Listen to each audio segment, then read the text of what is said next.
Andy says to her mother on Mother's Day card, "Mother, I'm going to make dinner for you." It's a surprise. I hope you like popcorn and pizza. Little Roberts, he was from Portland, Maine. He said, "I got you a turtle for Mother's Day. I hope you like the turtle I got you for Mother's Day better than the snake I got you last year." And then Eileen lived in Baltimore. I loved living on the Eastern Shore, and I said, "Dear Mother, I wish Mother's Day wasn't always on Sunday, because then we'd have if it was Monday, we'd have the day off of school." And here's one, only because this is confession time. I did the same thing once. This came from little Diane. She was 8. And she says, "Mother, I hope you like the flowers I got you for Mother's Day. I picked them when Mr. Smith wasn't looking." I'm sorry, I did that too. And Billy was 9. He said, "Dear Mother, Arthur and I promise we won't fight today." You think they kept it? No. But here's one I think I like the best. Little Carol, she writes, "Dear Mother, here are 2 aspirins. Have a happy Mother's Day." Mothers are really important. Years back when Napoleon was facing some big decisions and Europe was in a real tizzy and wondering who was going to control what and be what, he was sitting next to this lady of aristocracy in France, and she looked to him and said, "My emperor, what does France need this very hour?" And he looked at her and he said, "Dear lady, what France needs is mothers." What an amazing truth as we look at those things today. See, the origins of Mother's Day is traced back to a lady by the name of Miss Anna Jarvis. Well, Anna had lost her mother, and it wasn't too long, a generation after the Civil War. I don't know how many know how terrible that Civil War was. We've lost like 1,300,000 people in war over the years. Over half of them were lost in the Civil War. It was a terrible time. A nation ripped apart, and yet a war that was probably just and needed to be, whatever your views on that. But she just knew that there was a war-torn world trying to heal. She loses her mother. And so she goes to the pastor, and she asks if she could have a service in honor of her mother. And they did. They honored mothers on a Sunday morning. Well, from that it went on, and not long after, President Wilson in 1914 declared that this would be Mother's Day every year. And what a wonderful thing, because motherhood has been just so engrafted in our culture. It really is, especially from the Western world. Motherhood for Christianity has been a worthy thing. It's something that we've always held with dignity and honor, and we respect that. Many nations respect motherhood, as we should, and as we should. I've traveled to Russia and taught 6 winter semesters over there, and when you get on a subway, which is usually jam-packed, crushed in, well, the first ones who get to sit are burbushkas. Okay, that's an older woman, high dignity, and that's not a bad thing. She gets to sit. The second ones who get to sit are pregnant mothers. And the third one who gets to sit was people with white beards. And I like that. So I tried giving my seat up once, and they got mad at me. They just pushed me down. Like, no, we can't dishonor you in front of like that. But motherhood's been such an honor to so many people.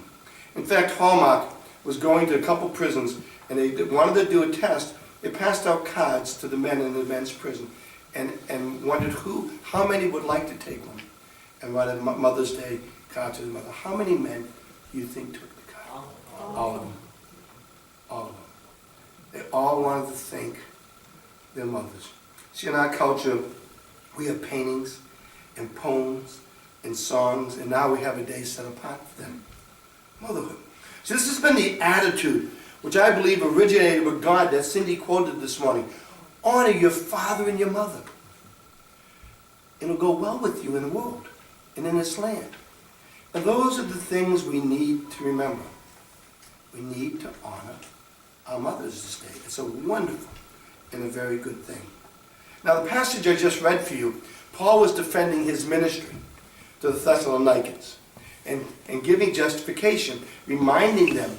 But when he does it, he uses the role of a nursing mother to describe himself and the work that God wanted to do him. He says, just like a nursing mother, we were gentle among you, as a mother is with their children. And that's how he describes himself. And as I look at here, I think of 5 things that St. Paul uses to help us to understand the role of a mother. First of all, is a mother sacrifices for her children. One of my favorite stories is Pilgrim's Progress. Has anyone ever read Pilgrim's Progress? A few of you have. It's a great book. In fact, at one time, in the early parts of our country, it was required reading in the early schools in the primer. Well, there was a sequel to that called Christiana. And that is, Pilgrim he goes through his journey, and at the end, his wife follows him with the children. Well, they were talking to this one boy, and they asked him, they said, who's your favorite character in Pilgrim's Progress? And the boy said, when Pilgrim went alone, went on his journey, he went alone. But when Christiana went, she took the children. See, mothers are those that just take the children and they sacrifice. A nursing mother is nursing is something that only a mother can do. Fathers, we can do a lot of things in life, but guys, we just can't be there for that. That's just the way it is. It's something that a mother's love takes. It takes sacrifice. It takes time. It takes commitment of a mother for their child. I have watched over the years many wonderful, brilliant young women trade in without regret maybe their goals and ambitions for the children. Maybe they could have done more or greater, but somehow when that babe came to them, there was nothing bigger, nothing better, nothing more wonderful than that little one in their arms. And I've watched it over the years with amazement to see the attitudes change. See, for us, many of us, it was a mother's sacrifice that got us to where we're at today. I know it wasn't my case. And then mother's sacrifice was there. How many know who Martin Luther was? He was a pivotal person in the Reformation, and we're affected by him each and every day of our life. And yet, his mother was the wife of a coal miner. And you know, they didn't have lots. Schools weren't free. And she sacrificed many meals and many nights that Martin could go to college. And he changed the world. See, a mother sacrifices for their children. Paul said, a mother is well pleasing to impart not only to you herself, but your life also. A mother, Paul says, nursing mother is one who sacrifices for her children. Second of all, a mother exercises patience towards her children. Paul describes himself as a mother being gentle or patient with their children. You know, Dad, sometimes we aren't all that patient. Come on. You know, I mean, we just kind of want it done. Just get it done. And Mom sometimes just knows when to come around them and when they need that gentleness and that patience that sometimes the other gender at times tends to lack. I had a teenager who he now actually serves the Lord full time. It was Mother's Day, and I said, he was a teenager. I said, okay, I want you to describe your mother. And he says, it's like this. My mother's like a tube of toothpaste. He said, it's just never quite all gone. And that's it. When you think you can't do any more, Mom somehow do it.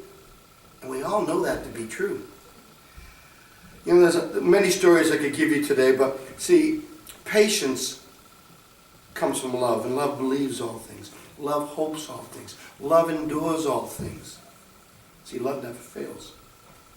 Patience involves hope. And I know in my case, and in many of yours, that when you got discouraged as a kid, who was the one that was your biggest cheerleader? Who's the one that picked you up? Who's the one that got you going again? And yeah, dads, I like to think I did that with my boys and my daughters.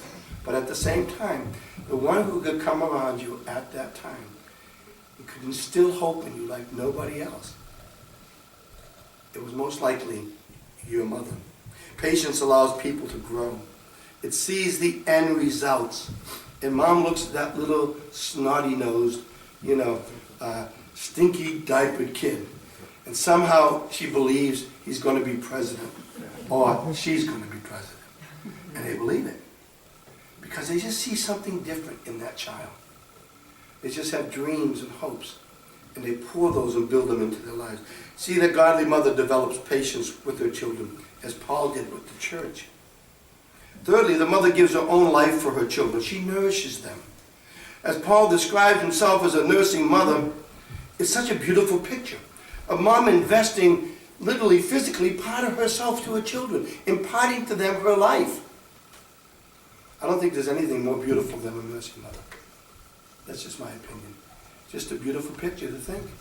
How someone, as you're in that place, I love it what it says in the New American Standard translation of Numbers 11:12. God the Father describes himself as a nurse carrying his children in his bosom. That's God the Father describing himself as one that would carry them as a nursing mother in her bosom. See, when you understand that element of love, remember God, we refer to him in the masculine gender and strength, but God's neither male nor female. And all the characteristics, and all of us are in him. And he describes himself as that one that just takes his children. You've all read that thing, Footprints, that little thing, where all of a sudden you're walking, God's walking with you, and then only one set of footprints were there. And then at the end you find out, you think God deserted you, but actually he really was carrying you. He was carrying you through. That's a mother's love. That's a great picture of a mother's love there to you. Warren Wiersbe, I love what he said. He says, to nurse your children, you must take them near your heart. Let's take them near your heart. It's a beautiful picture used here. Children, I don't care if you're 60, I don't care if you're 40, I don't care if you're a teen. Children, listen for a second. You might think you're independent and pretty smart, but you didn't get here without your mother, okay? You really didn't. And mothers just gave their life for you to be here. You know, it's the plain fact. The mothers have helped with the destiny of history. As has been rightly said, the hand that rocks the cradle rules the world. And we see over and over and over again, whether it be Moses' mother, Jochebed, or others there who were there for their children. So really appreciate our Mother's Day. That's a wonderful thing that we need to do.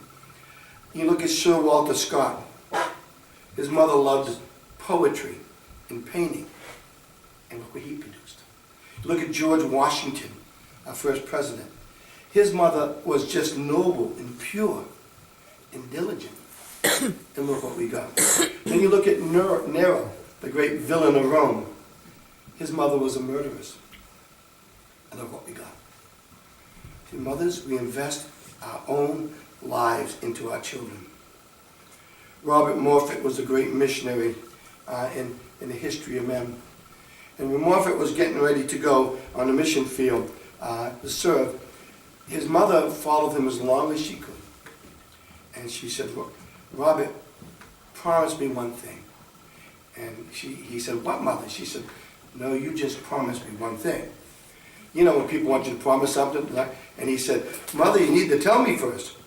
And he said, just promise me one thing. He said, Mother, I promise you one thing. He said, start your day with God.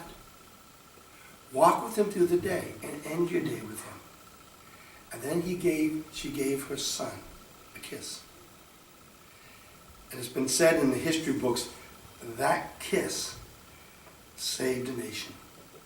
Moved mightily in people groups that never heard. Sent him forth and made him a missionary that day. The simplicity of a mother's kiss. So Paul says the nursing mother just gives her own life. Also, the mother protects their children. It's like getting in the way of a lioness with their cubs, and or a bear with their cubs. A mother is tenacious. They become many times the children's best advocate, whether it be in school or whatever it is. Too many dads don't go to the principal's office when they got a complaint. It's usually mom. I know that by experience. And they go and they diligently appeal for their kids, to protect their kids. All the way through the scriptures, we find story after story. One in Solomon, when those two ladies had babies, and one died, and they both claimed the baby was theirs. One was lying, obviously. They came to Solomon. And Solomon says, let's cut the baby in half and give them each a half. And one lady said, okay.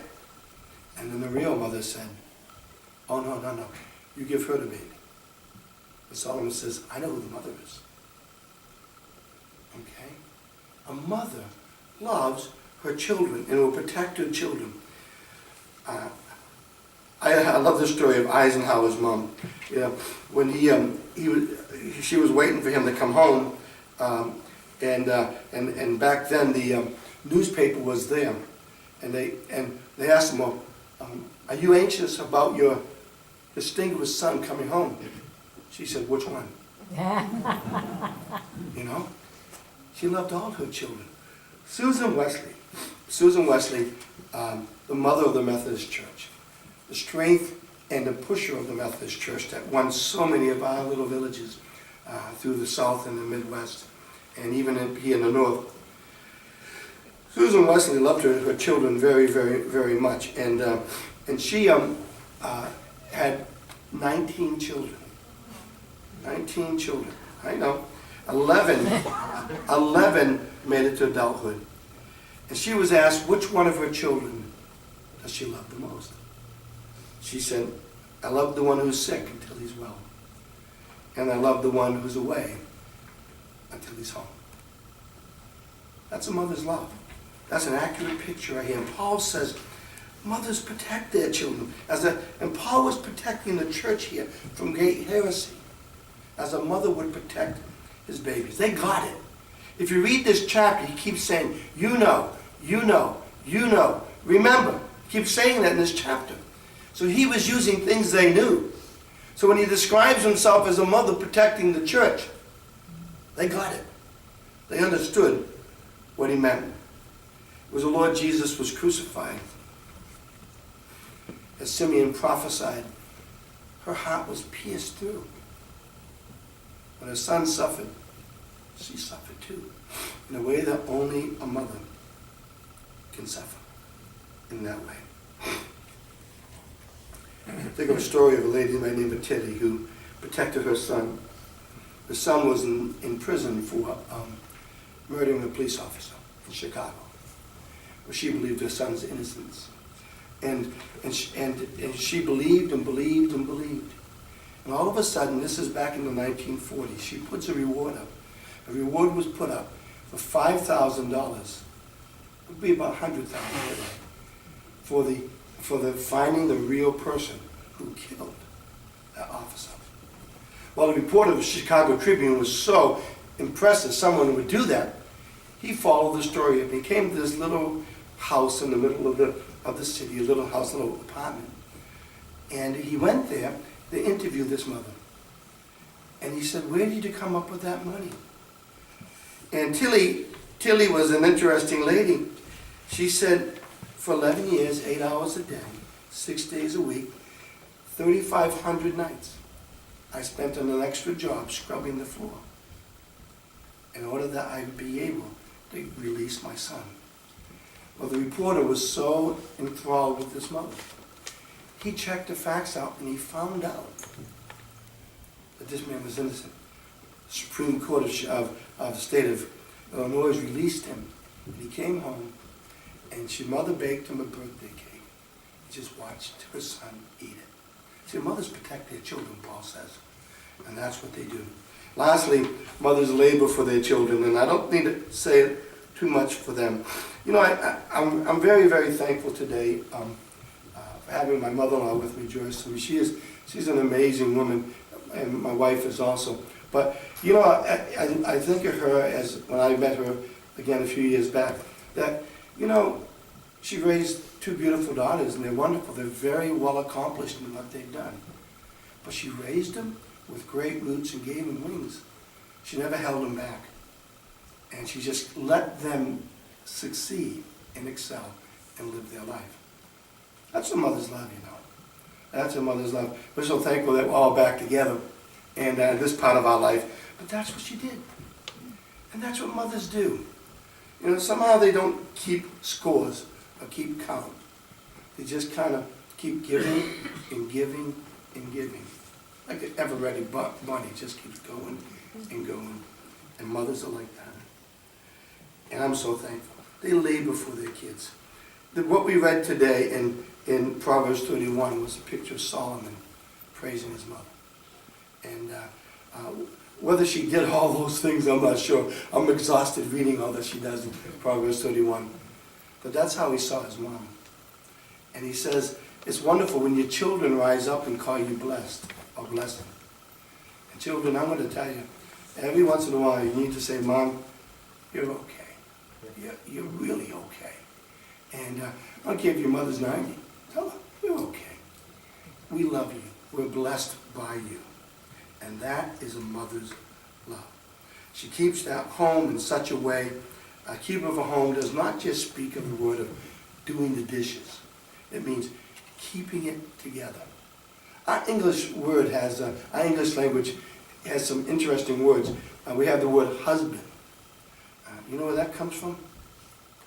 The band around the house band. And the husband responsible to go out and back in a century ago and before that, and he would be the principal breadwinner outside the home. And then the word wife comes from the word weaver. And she was the one that would knit the inner character and fiber of the home. See, they were there because their role distinctions were such that it compensated with their gifting, the natural gifting. It wasn't that women haven't worked; they've always worked. They work in and outside the home. This is nothing new, you know, that we see in our culture. It's just in a different way. But they weave that inner character as they labor for their children.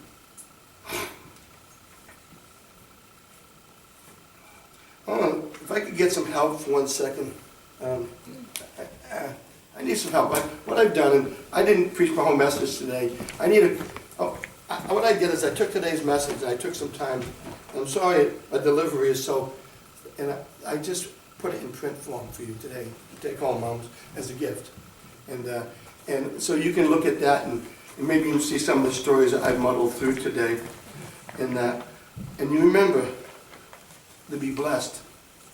Be blessed this day. I'm going to tell you one story as they pass out. There was a famous story, a song, actually written in World War I. I know nobody here remembers World War I, hopefully. Anyway, if you do, God bless you.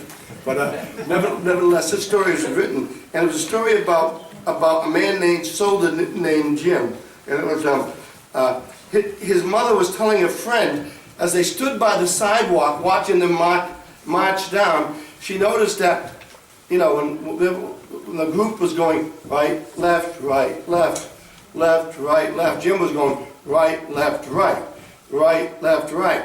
And so she looks at him, and the song's like that. She says in the song, "Were you there that day? And tell me, did you notice that they were all out of step? Except for Jim." Mothers, God bless you. Thank you for everything. We love you. We have some booklets here we want you to have too. They're beautiful devotionals for women. And we love you to have those here. So please, I'm going to bring them towards the back with me because I don't want you to miss them. They're really wonderful today. God bless you. Happy Mother's Day. And again, I apologize for my cold and things like that. I want to sing a song. I want us to sing a song together in closing. One of my favorite songs. And I'm not just saying that. I really like the song. It's called